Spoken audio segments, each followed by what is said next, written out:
Where is this union between the ADL and U.S. law enforcement taking us? The answer is that the ADL wants America to catch up with Canada, which is dominated by anti-hate laws. The ADL wants American Christianity intimidated in the same way Canadian Christians are in British Columbia. Why is Christianity in Canada so vulnerable to anti-hate laws? To find out, we must take a closer look at the history and structure of Canada's group libel statutes. Although Canadians, like Americans, have always treasured freedom, in 1971 the Canadian Parliament, with many members absent and by a slim majority, created Canada's anti-hate law. Section 319 of Canada's Human Rights Act states that it is now a crime to publicly incite hatred against an identifiable group.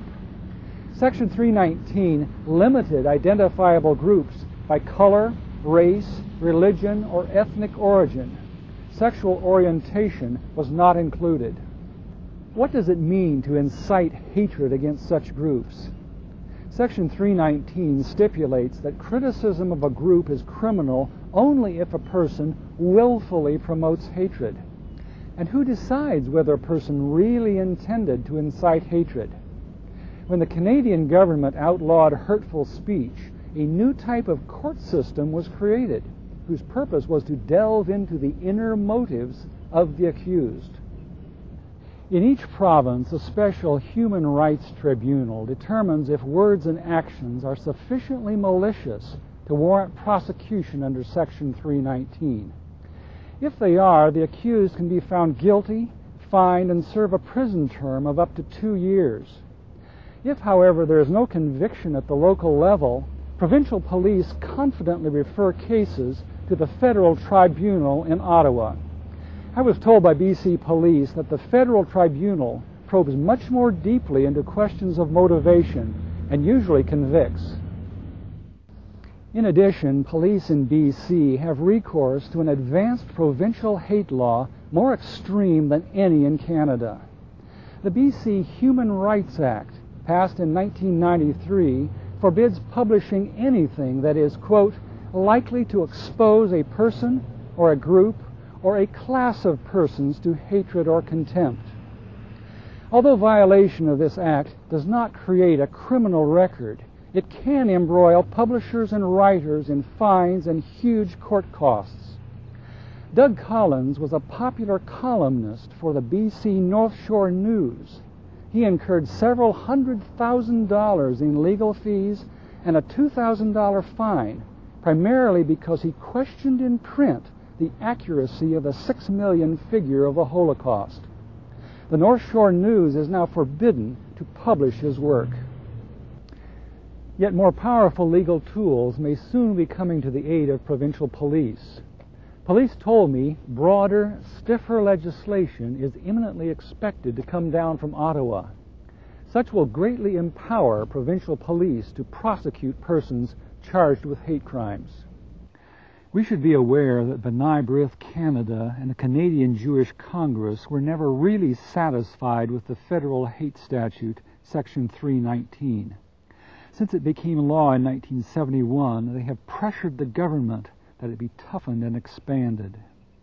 In response, in 1995, the Attorney General of Ontario, in a speech to the Canadian Jewish Congress, reported that the Ontario provincial government is pressuring the federal government in Ottawa to, 1, make membership in hate organizations a crime, 2, expand what is considered an identifiable group under the law, and 3, eliminate the defense of truth for those charged with hate crimes.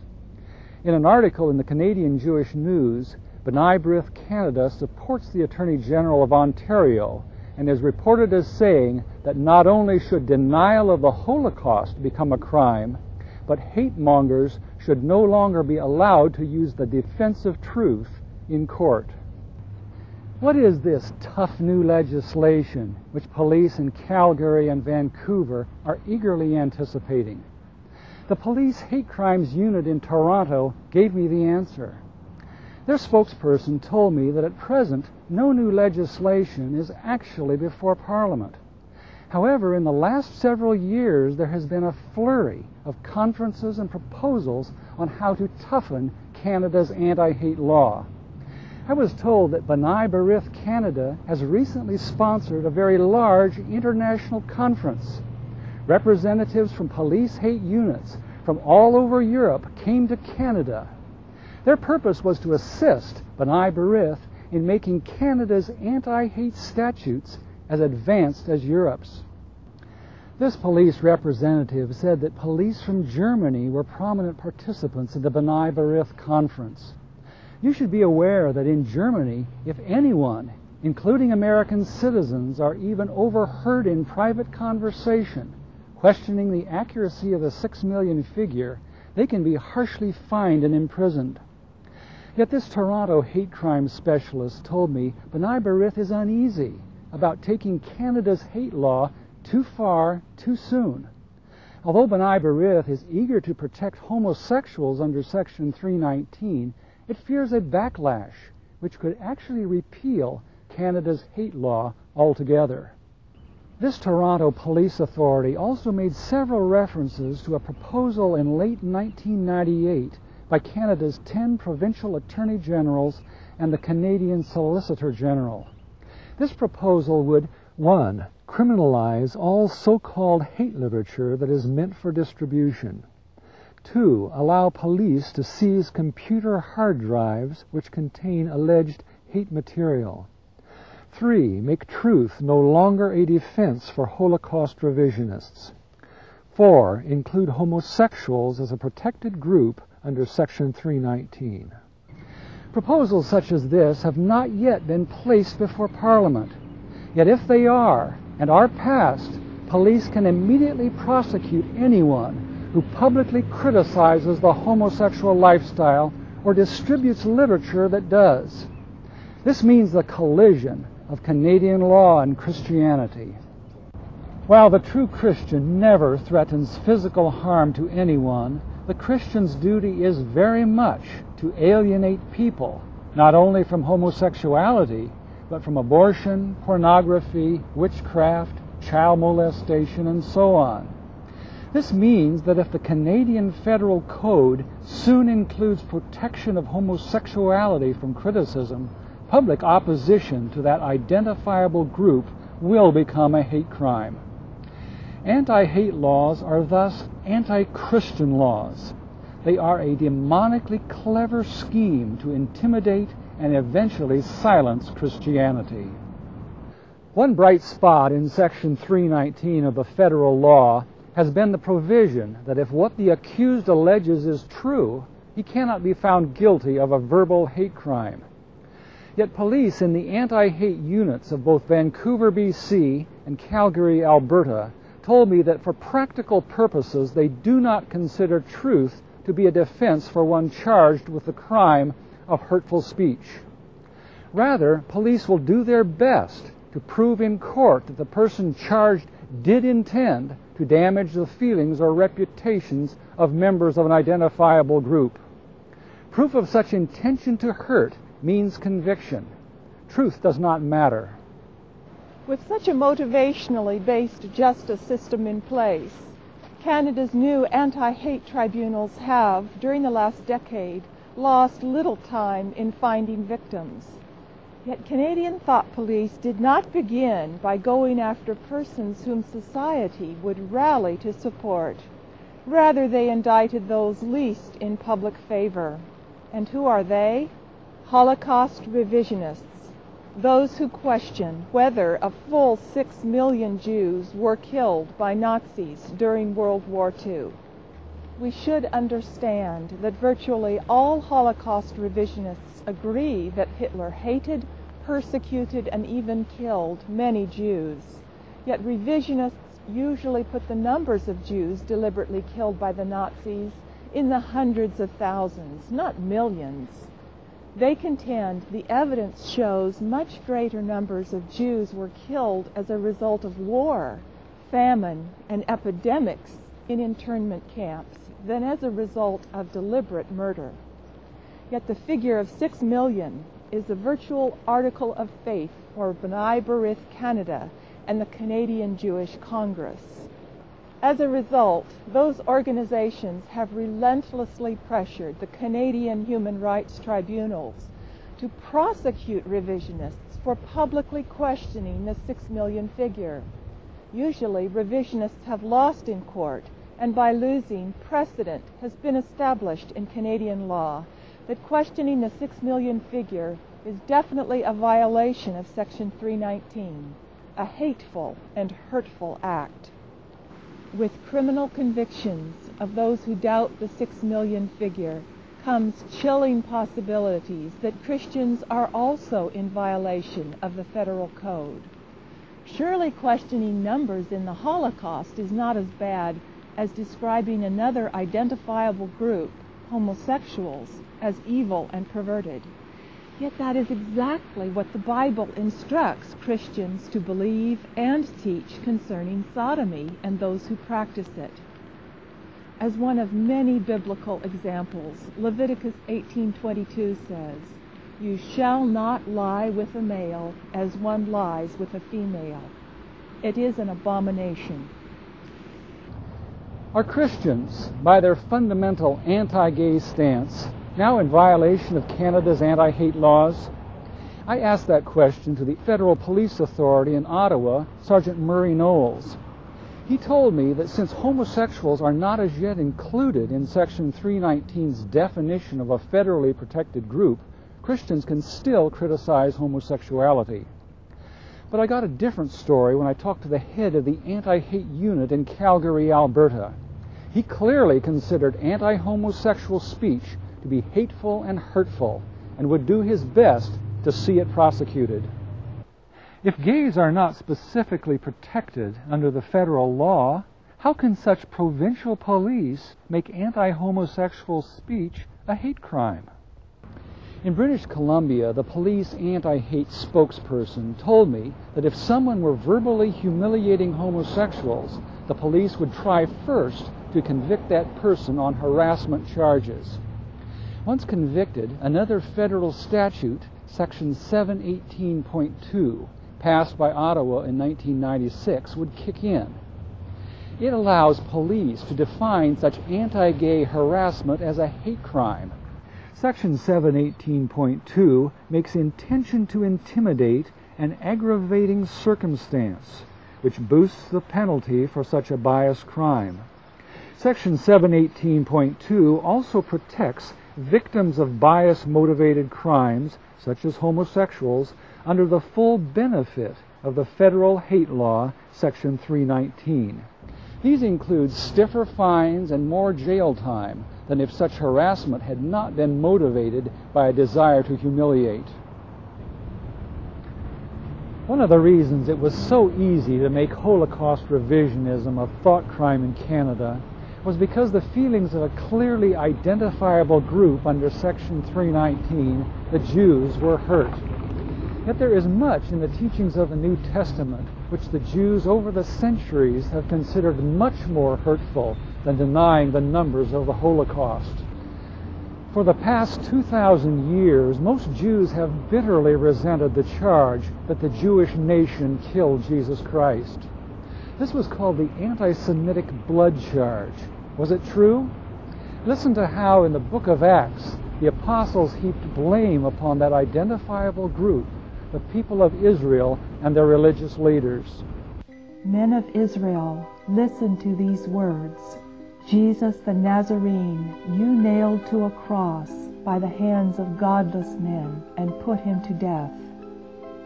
Therefore let all the house of Israel know for certain that God has made him both Lord and Christ, this Jesus whom ye crucified. But you disowned the holy and righteous one, and asked for a murderer to be granted to you, but put to death the Prince of Life. By the name of Jesus Christ the Nazarene, whom ye crucified, this man stands before you in good health. Such are only a few of the New Testament references indicting the Jewish nation and their leaders for the crucifixion.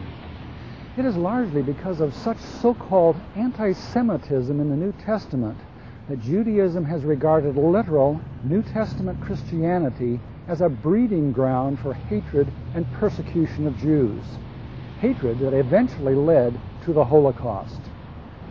One provision of the present Canadian hate law is that it allows people to criticize others out of sincere religious motives.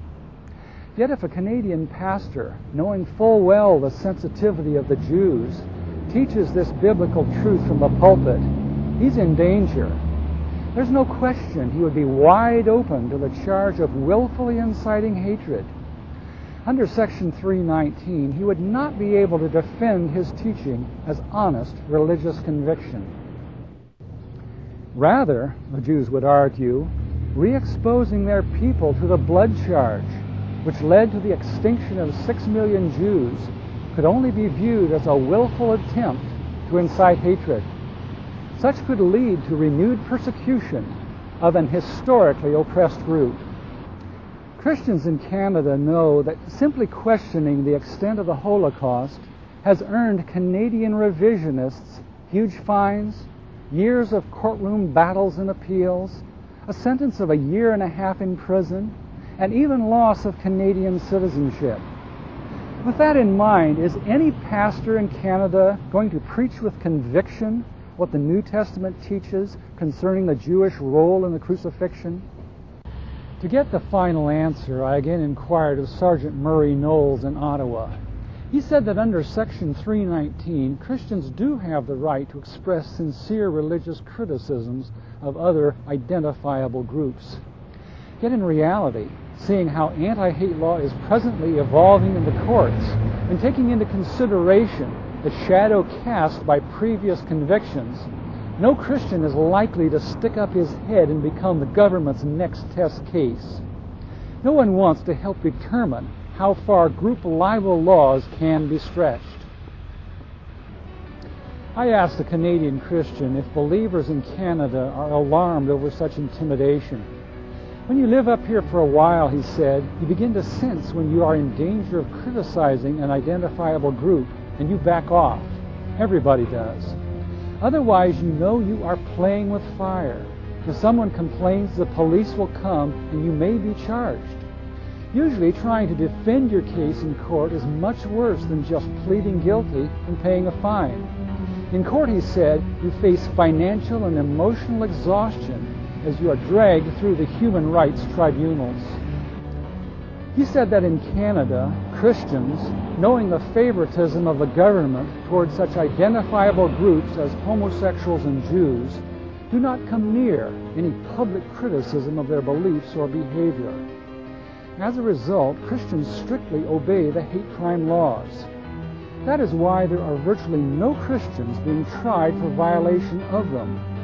It is not that a moral dilemma does not exist. Rather, very few Christians are willing to court disaster by criticizing federally protected groups. Instead, they withdraw into the fellowship of their churches and into those aspects of religion that still remain politically safe. Yet this is not the pattern Christ set for his Canadian disciples. Today, Christ would surely criticize identifiable groups, whether protected or not. Christ would be arrested in Canada as a hater. Christ would be dragged through the court system. Surely this fact alone illustrates how much freedom of conscience and expression the ADL has taken from Christians in Canada. An obvious solution to the problem of Christianity's violation of Canada's hate law is for Christianity to become something other than it has been throughout history. Christians might agree not to preach against sinners, especially as they gather in identifiable groups. Christians might never preach from any portions of Scripture that cast an unfavorable light upon homosexuals and Jews. But that would deny the faith. Christ said that if anyone removed even one word of Scripture from the Bible, even if it is considered homophobic or anti-Semitic, Christ would remove that person's name from his book of life.